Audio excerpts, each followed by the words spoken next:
Hey, good afternoon. It's Coach Gio. Just wanted to take a moment and focus on something with you. The broad overview topic that people talk so much about and how much value it adds is mindfulness.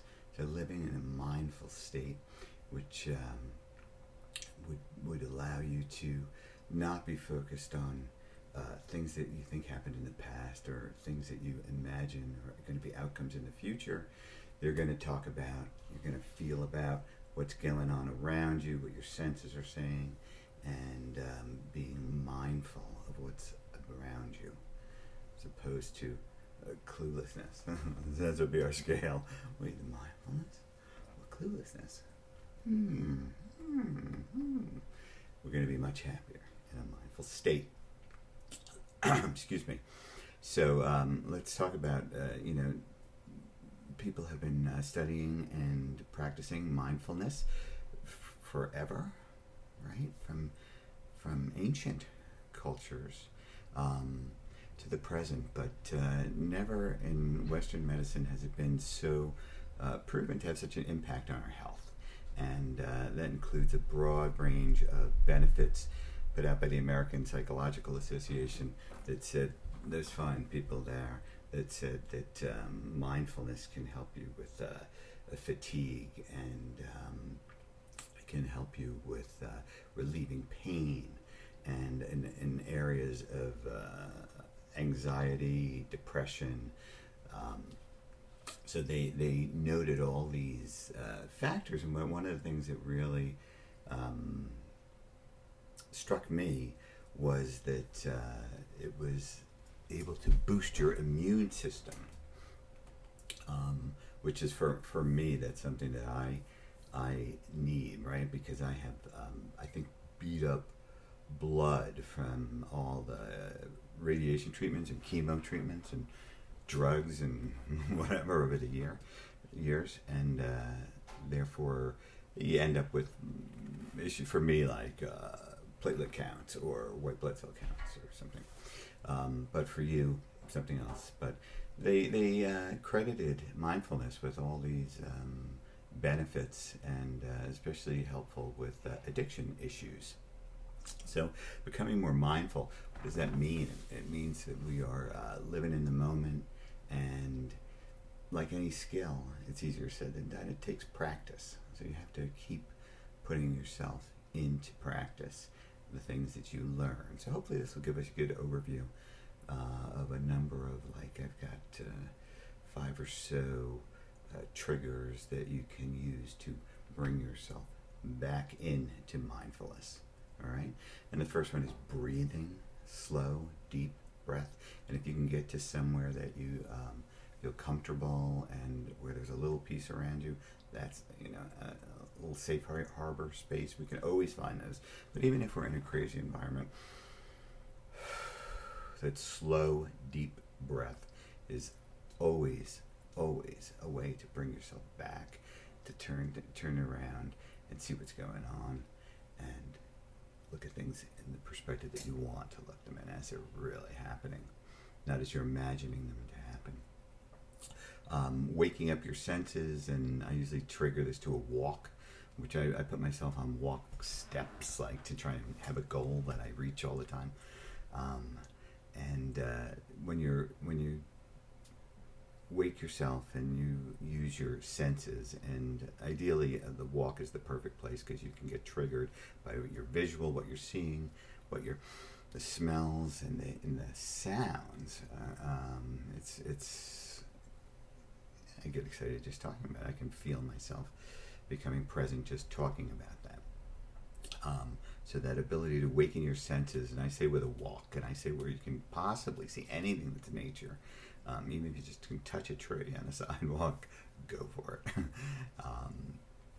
When you feel your emotions creeping in, you'll be able to deal with them, and that's a third trick that we want to hold on to. Not a trick, but so we've got the breathing, we've got the awakening our senses, probably with a walk. We've got the emotions that come in and acknowledging them. So when they come in, say, "Oh, I'm feeling low self-esteem, I'm feeling sad, I'm feeling full of myself, whatever your level is where you're feeling an emotion, you take that and say, oh, okay, so this is an emotion and I'm feeling sad, and that's okay. All right.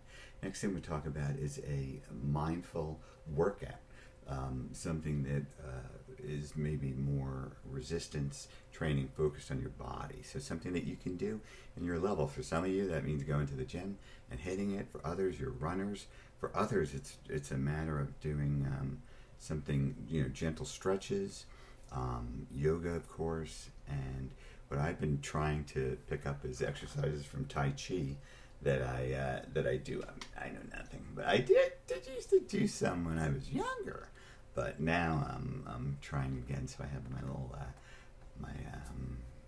fellow that I watch and enjoy, and for me that is it. So a mindful workout.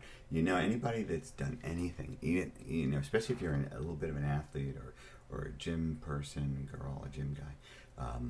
You can be stressed out, you can be exhausted, you can be all this shitty, you can be mad at the world, and 10 minutes into your workout, you totally forget what you were so pissed about. So a mindful workout is a tip, and the last two kind of go together. But one of them is nutritional, like making sure that you take your time with your food, slow it down, so you can feel as when your system is full. Hydration, super key. You won't know you're not doing it until you fall on your face. I don't know how good a hydrator tea is, but that's one that I like a lot. But eat mindfully, so slower, smaller portions. Let yourself fill up. Taste the food, chew the food. Great concepts. And cope with your cravings, so don't go for the junk, the food, the sugar, the rush, and then you're up and you're down and you're hungry and you're stuffed and you're all these things. So just eat mindfully and cope with your cravings. And your cravings not only with food, but addiction cravings. If you were like for me, I used to have trouble with tobacco smoking. I loved to smoke. And I quit so many times because it was so gross. Such a bad habit. I don't really crave it anymore. Still, once in a while, I feel like, gee, I wish I could. But it's one of those feelings that you just want to acknowledge it and dismiss it, right? So you say, I'm craving my drug, my whatever it is that I'm craving, and it's going to pass. Notice how you feel in that moment and know that it'll pass. So being in a mindful state is really a matter of correcting yourself and triggering yourself to be in that state. So I hope this was a little bit helpful for you with the stop and breathe, the senses, acknowledging your emotions, taking time and mindfully eating and hydrating, and a workout, a body physical workout. I do planks sometimes in the morning. It's no big deal. I'll do sets of push-ups on the counter. Do what you can do. If doing two is good, do two. Two feels good to me, but I can do more than two. Anyway, make yourself a great day. Stay mindful.